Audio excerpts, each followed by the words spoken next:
ফিলিস্তিনবাসীর কোনো উপকার হবে না। আমরা যে মিছিল করলাম এতে ইসরায়েলের কোনো ক্ষতি হবে না। শুধু আমাদের মাঝে যে বয়কটের প্রেরণাটা আছে, এই বয়কটের প্রেরণাটা জেগে উঠবে ইনশাআল্লাহ। আমাদের হাতে করার মতো আর একটা বিষয় আছে, সেটা হচ্ছে ফিলিস্তিনের মুসলমানদের কাছে সাহায্য প্রেরণ। আর এই সাহায্য প্রেরণের লক্ষ্যে আমরা দুটি সাদাকা বক্স স্থাপন করেছি। আপনারা যারা এসেছেন, যদি এখান থেকে অটোতে করে যান, আপনার কাছে যদি আর কোনো টাকা না থাকে, এই টাকাগুলো এখানে দিয়ে পায়ে হেঁটে যান এখান থেকে, তারপরেও এখানে কিছু শরীক হয়ে যান। ইনশাআল্লাহ এই অর্থ সহায়তাগুলো আপনাদের পক্ষ থেকে ফিলিস্তিনবাসীর কাছে গিয়ে পৌঁছবে ইনশাআল্লাহ। মুফতি মাসুদুর রহমান পাঠানকে অনুমতি পেশ করার জন্য অনুরোধ জানাচ্ছি। নাহনু আল্লাযী বায়াউ মুহাম্মাদান আলাল জিহাদি মা বাকিনা আবাদা। তার কাছে আমরা তওবা করি এবং আল্লাহ রাব্বুল আলামিনের কাছে দোয়া করি, আল্লাহ রাব্বুল আলামিন যেন আমাদেরকে এমন একটি সুযোগ, একটি ব্যবস্থা করে দেন, যার মাধ্যমে আমরা ফিলিস্তিনিদের পক্ষে দাঁড়াতে পারবো। এই মুসলিম নির্যাতিত ফিলিস্তিনিদের পক্ষে জিহাদ করে আমরাও তাদের মতো শহীদ হয়ে জান্নাতি শপথ বাকির মতো করে যেতে পারবো।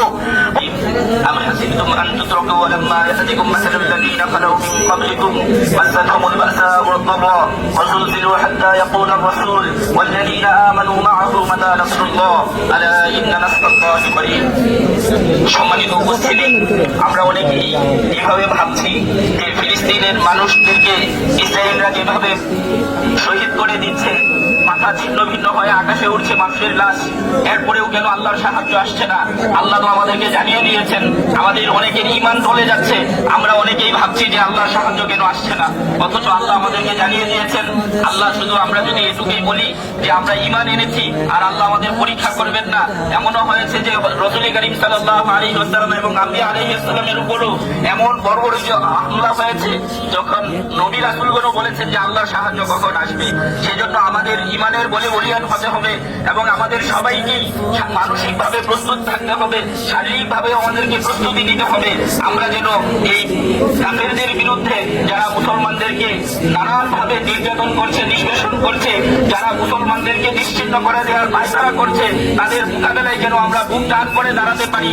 আমরা তাদের মোকাবেলায় যেন মুসলমানদের অস্তিত্বের জানান দিতে পারি, সেই প্রস্তুতিটা আমাদেরকে এখন থেকেই নিতে হবে। হুযায়ফা আহমদ হামিদকে তার সংক্ষিপ্ত অনুমতি পেশ করার জন্য অনুরোধ জানাচ্ছি। আসসালামু আলাইকুম ওয়া রাহমাতুল্লাহি ওয়া বারাকাতুহু। আমি আমার বক্তব্য শুরু করতে চাই একটা কথা বলে। আমাদেরকে শোনানো হয় হিকমত। আমি বলতে চাই হিকমতের এখন আর সময় নাই। হিকমত করতে আর কত রক্ত ঝরলে আপনারা বলবেন যে আমাদের অস্ত্র তুলে নেওয়ার সময় হয়েছে? আমি বলতে চাই আমাদেরকে এখন মানসিকভাবে প্রস্তুতি নিতে হবে মাঠে চলে যাওয়ার। এবং আমি এই নেত্রকোনার মাটি থেকে আমি সরকারকে আহ্বান করব, ইসরায়েলের সাথে বাণিজ্যিক যত ধরনের চুক্তি আছে সব আপনারা বয়কট করে নিন।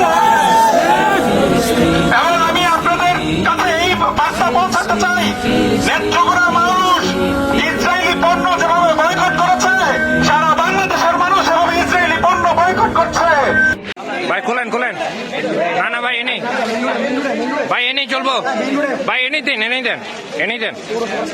ভাই, এনে দেন, খোলেন রাখেন।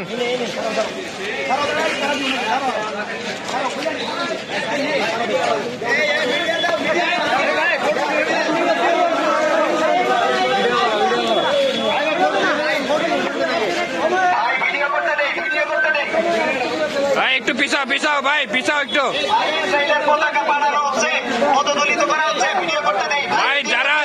ভাই যারা দিছেন পিছান, ভাই যারা দিছেন পিছান।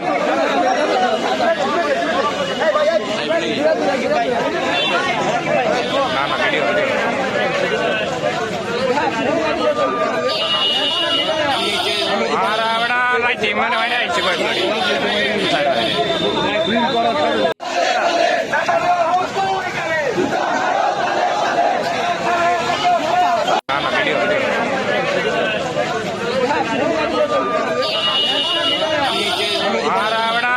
মানে হয় না ইচ্ছে করে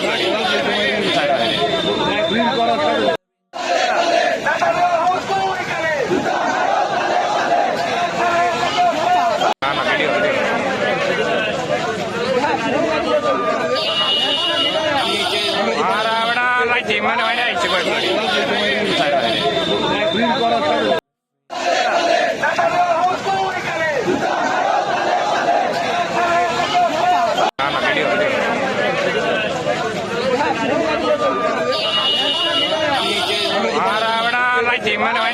গাড়ি